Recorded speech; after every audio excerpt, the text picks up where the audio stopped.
world's biggest democracy just had an election. The world's biggest democratic election. Marathon election. A mammoth undertaking. The world's biggest exercise in democracy. In India, voters picked its central government for the next 5 years. An eighth of the world's population was eligible to vote in this election.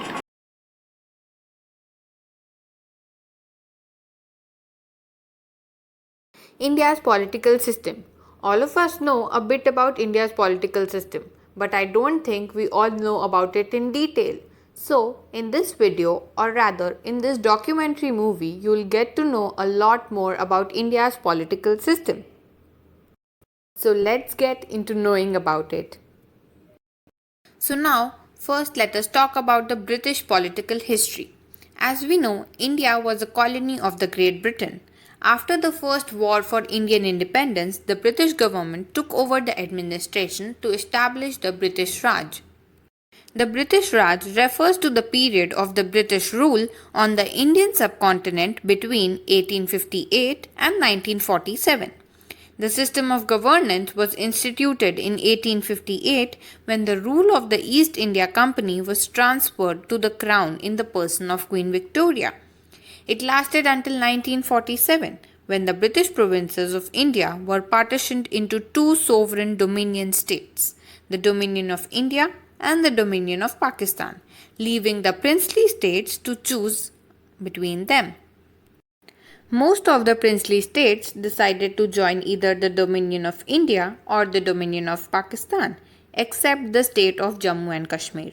It was only at the last moment that Jammu and Kashmir agreed to sign the Instrument of Accession with India.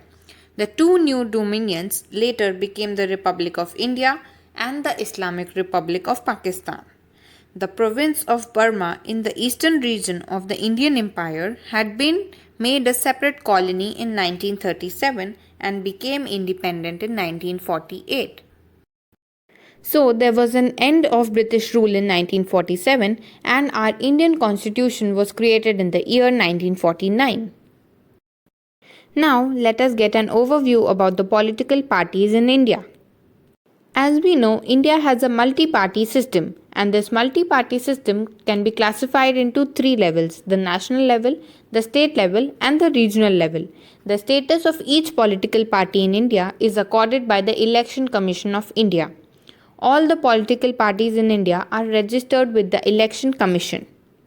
Now, first we'll talk about the national political parties. The political parties which participate in the different elections all over India are known as the national political parties. Now, there are some criteria for the recognition of a national political party. A party must live up to at least one of the following qualifications to be recognized as a national political party. First, win a minimum of 2% of seats in the Lok Sabha from at least 3 different states.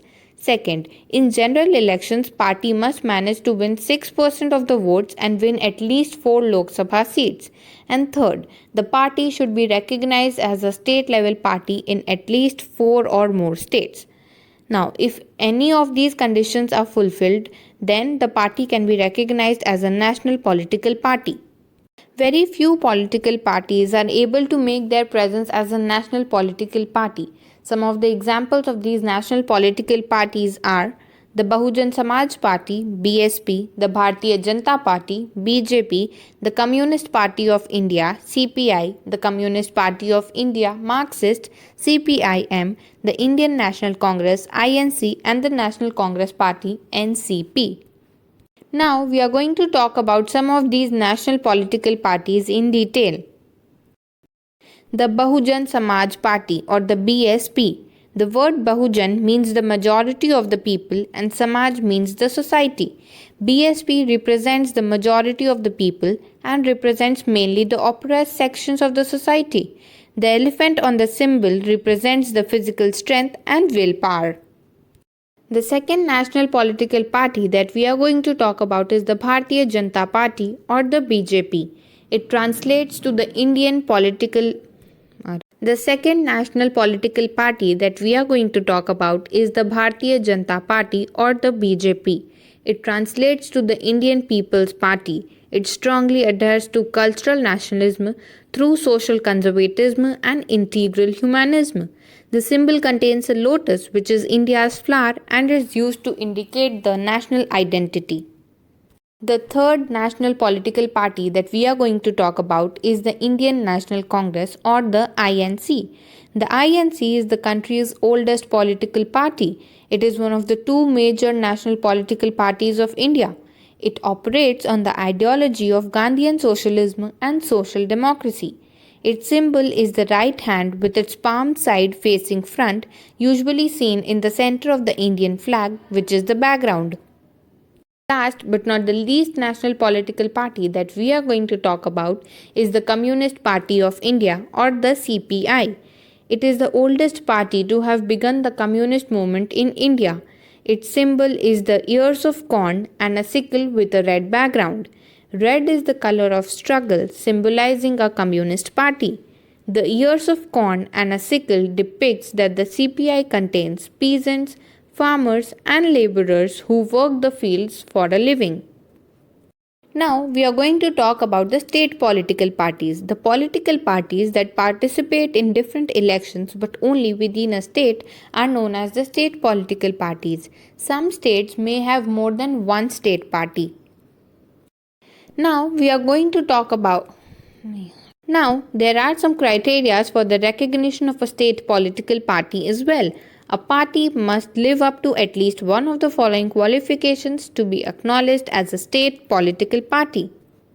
First, win at least 3 seats or 3% of the seats in the state legislative assembly. Second, win minimum 1 seat in the Lok Sabha for every 25 seats or any fraction allotted to the state. Third, the status of a state political party can be bestowed upon an entity even if it fails to win any seats in the Lok Sabha or the Legislative Assembly if it wins 8% of the total votes cast in the entire state. Now we are going to talk about the regional political parties. These are smaller parties that hold considerable clout in the individual states, leading to the high fragmentation of vote distribution. These regional parties are referred to as the trump card of the India's political system. Now we are going to talk about the political parties. The political parties in which one person pulls all the strings. Shiv Sena have their stronghold in the public not because of the leaders but because of the party ideology. Other parties are completely dependent on the respect the leader has in public.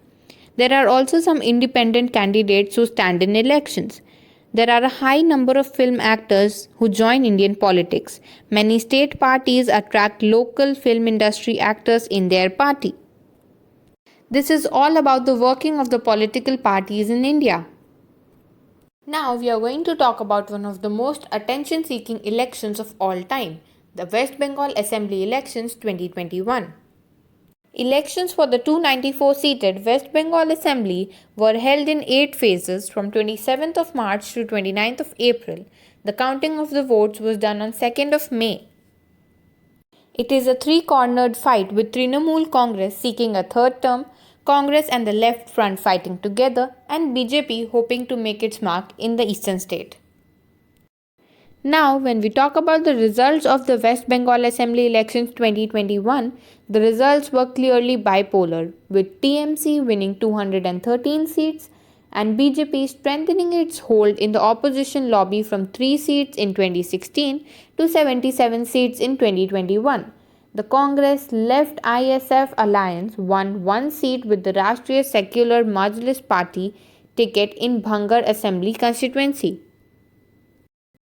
With all the nerve-wracking anticipation doused on 2nd May, Mamata Banerjee's Trinamool Congress or the TMC swept the West Bengal Legislative Assembly elections in 2021. The Bengal elections were crucial for India's political ecosystem for several reasons. Firstly, it was a tough battleground with the ruling TMC facing competition from the Bharatiya Janata Party or the BJP and the Congress Left Front and the Indian Secular Front alliance. Since BJP's phenomenal rise in the country from 2014, This was the first Vidhan Sabha election in Bengal where the BJP had presented itself as a dominant force. Incidentally, the West Bengal is also one of the very few states where the BJP has not yet ruled either directly or through its allies.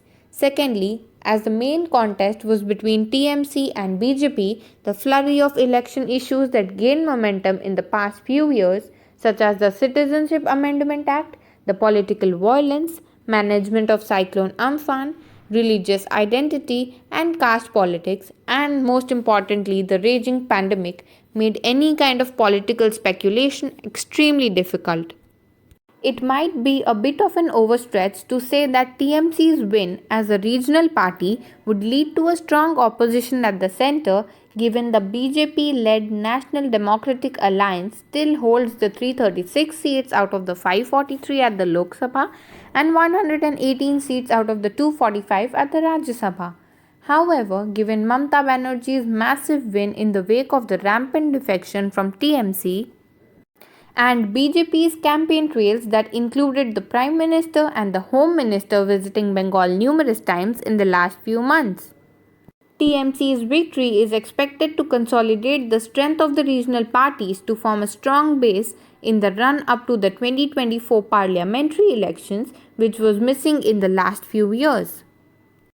As Mamata Banerjee again took over as the Chief Minister on 5th of May, the newly formed government in West Bengal needs to urgently tackle the ongoing crisis along with the post-poll violence that had allegedly erupted in various parts of Bengal. Although they should put an end to the politically charged atmosphere in the state since March, there is a series of by-elections that is expected to take place in the weeks to come. Additionally, the much coveted Kolkata Municipal Corporation elections are also supposed to take place this year that will also decide who becomes the mayor of the state's capital. Finally, West Bengal has been a state that has found itself in the middle of the centre-state feuds in the last 5 decades. As also emphasized by the governor at the Chief Minister's swearing-in ceremony on 5th of May, the direction this time must be towards a cooperative and not a conflictual brand of federalism to achieve the developmental objectives of the state and the nation in the longer horizon. At the end, I would just like to say that I hope I was able to make you guys understand about our Indian political system a little better. If I did so, please do like and share the video and subscribe to my channel. Thank you.